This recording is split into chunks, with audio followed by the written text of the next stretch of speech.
Good morning, students. Today we will start new topic, that is photovoltaic energy conversion. In this conversion system, we will discuss the solar radiation energy conversion to electrical energy directly without any intermediate stage. However, another form of energy conversion may be to convert solar radiation energy into thermal energy and then electrical energy. However, here it is not so. Here it is direct conversion from radiation energy to electrical energy. So let us start. It works on the principle of p-n junction. We all are very well familiar from that. In this, we take a semiconductor material and dope it with certain things, and then balance of electrons and holes changes in that semiconductor material. If doping of p-type material is done, then excess of holes will be there, and doping with negative n-type material will be done, then there will be excess of electrons. Okay, in this way, if there is excess of electrons and holes, we have, according to that, we have n-type and p-type semiconductor respectively. Semiconductor is identified by its band gap between conduction band and valence band. Conduction band and valence band. And the minimum energy to jump an electron from here to the conduction band is the energy band gap between these two levels. So that is the energy required to jump from here to an electron is energy gap.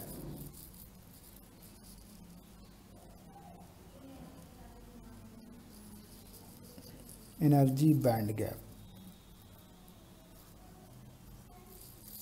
Okay, so if we will take an example of intrinsic material, take an example of silicon, and in that case there will be first band, second band, after that the third one will be valence band, and next conduction band.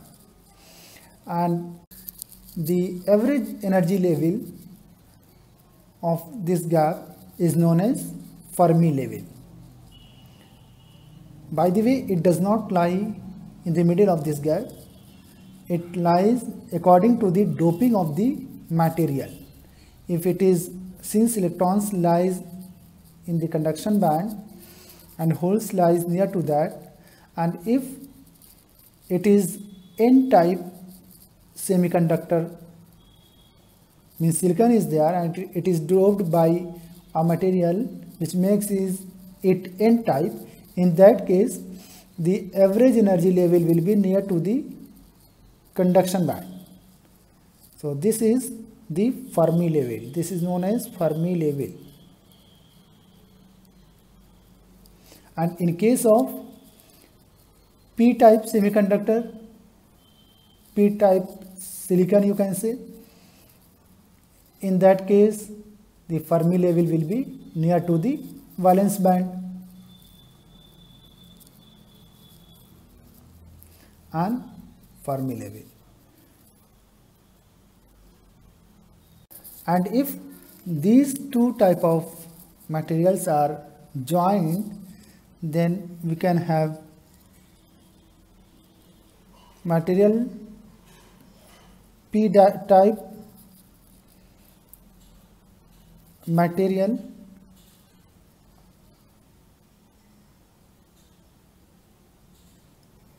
n-type, and if we join these two, then it will be at, it should be at same energy level. and it will be somewhat like this. This is P type, N type, and this is the junction. And at the junction there will be bending, and due to band bending it will be difficult to move the electrons that are in excess in this region to the up, and holes from here to the down. It is against its natural tendency. So electron flow up and holes flow down is not there, and will in this way it will act as a diode. When light falls on the junction, then electron will be in excess and they move down, okay, and holes will be in excess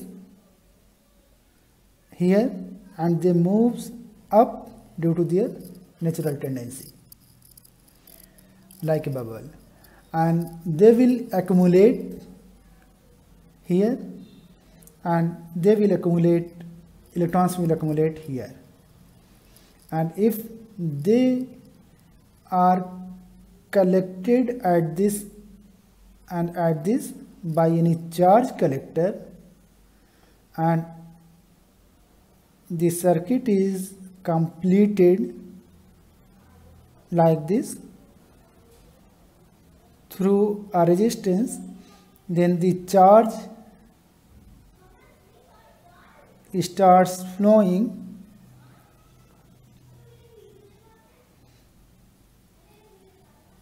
and the current will flow like this due to the flow of the charge. In this way, this is the theory of the photovoltaic system.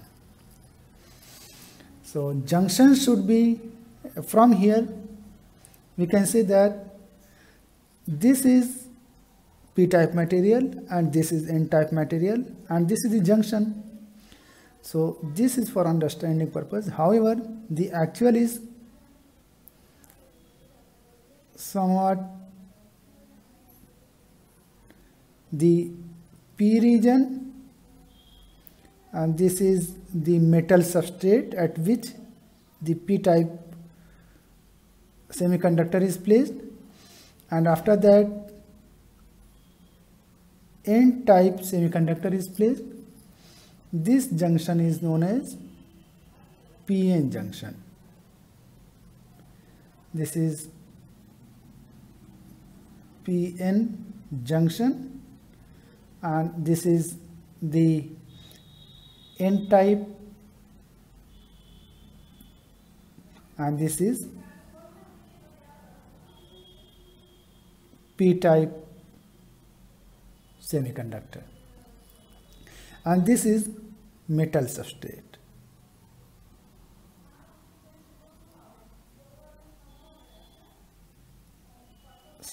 In this way, when light falls, it should penetrate. This is the open area for light.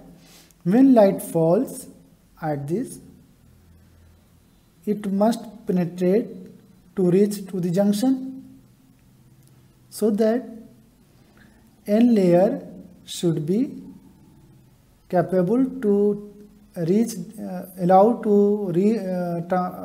the photons to reach to the junction. So it should be thin, and at the bottom metal substrate is there, and from here we can collect the charge to flow the current, but at the top it should be open so that the radiations can penetrate to reach the junction. So collection of the charge is very difficult in this region.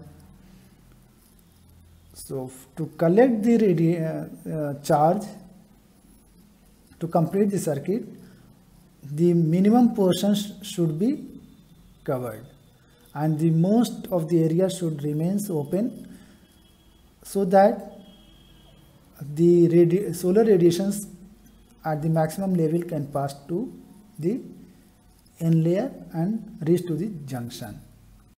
There is possibility that when there may be a recombination of the electrons with the hole, so that will reduce the flow of the current. It is obtained that if there are polycrystalline material, then the recombination of electron hole pair takes place. However, if it is single crystalline material, then the recombination is at minimum level, and in that case, if recombination is not there, then the efficiency can be higher in that case.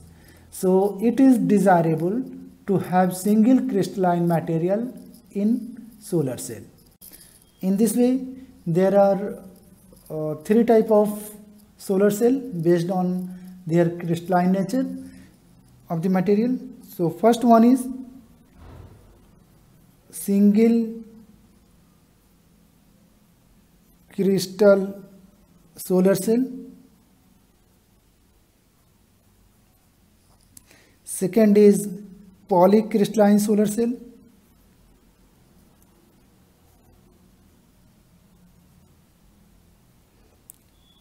Solar cell, and the third is amorphous silicon solar cell.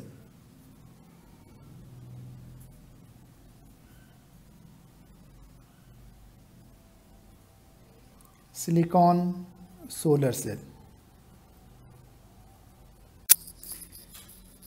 All of them have their own advantages and some shortcomings. So apart from all, on the efficiency basis, we can say it is highest in efficiency, that is around 20 to 27%, and the efficiency of polycrystalline lies between 10 to 15%, and for amorphous silicon solar cell, the efficiency lies between 3 to 5%. However, they have their own advantages, like thin film is possible in this case. However, that is not favorable in these two conditions.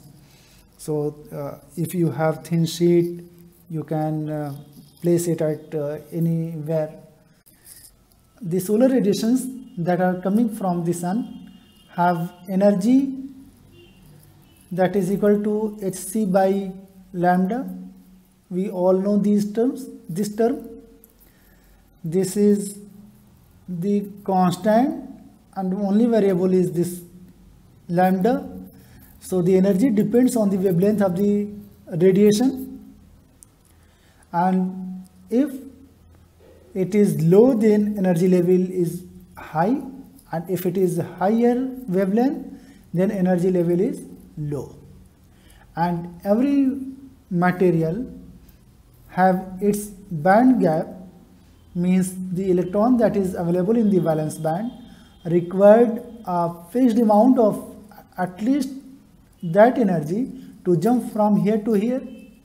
So if the wavelength, for example, any material has band gap, for example silicon, if the band gap of silicon is 1.107 electron volt, and the radiation that is coming from the sun of any wavelength has energy less than 1.107 electron volt, in that case that wavelength radiation will not be able to jump the electron from here to the conduction band.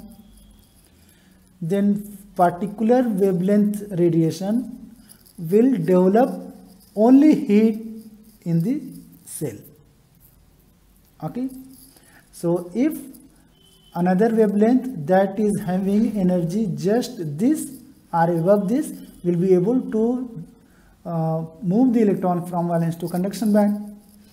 So in that case we find, if spectrum of the radiations we see, then we find there are a range of wavelengths, and for any particular material only single or any particular wavelength energy will be able to jump from here to here, or from all the radiation will not be able to jump the electrons from here to here. So in concluding all, we can say the radiations that is not capable to jump the electron will develop the heat in the solar cell. This is the first thing, that is the cause of the low efficiency. Second efficiency can be efficiency reduction or the drawback in solar cell, that can be due to the recombination of the electron hole pair. So without participation in the flow of the current, they recombine and they will lose that photon energy. They recombine and the energy of that photon will not be actively participated in the generation of the current. So second is the recombination. Okay, so it is very important that material with proper band gap should be there. As we have seen that there is generation and flow of electrons, so it will be effectively a current source, and the equivalent circuit can have a current source like this, and this current that is flowing from here depends on the photon's energy, so we can say I photon. And if these are the collectors, charge collectors, and this is the circuit, if there is no circuitry, even though the accumulation of the holes and electrons will be there. So to complete to show this current in the absence of this circuitry, in the absence of this, we can have, it will show diode effect. So a diode will be there, and if we connect this effect will remain, and a load will be there. So a current, part of the current will flow from here and part of the current will flow from here, and there will be contact resistances at this contact, so that can be represented by RS, and those can be assumed in the series with this resistance. So RS will be considered, that will be the contact resistance, especially contact resistance. And there will be due to the charge electron generated, and that generated electron recombines with the holes without participation in the current.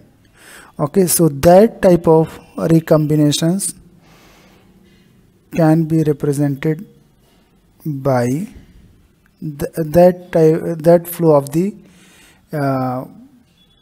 electrons can be represented by RSH, that is R shunt, that we can say the flow in opposite direction of the actual current.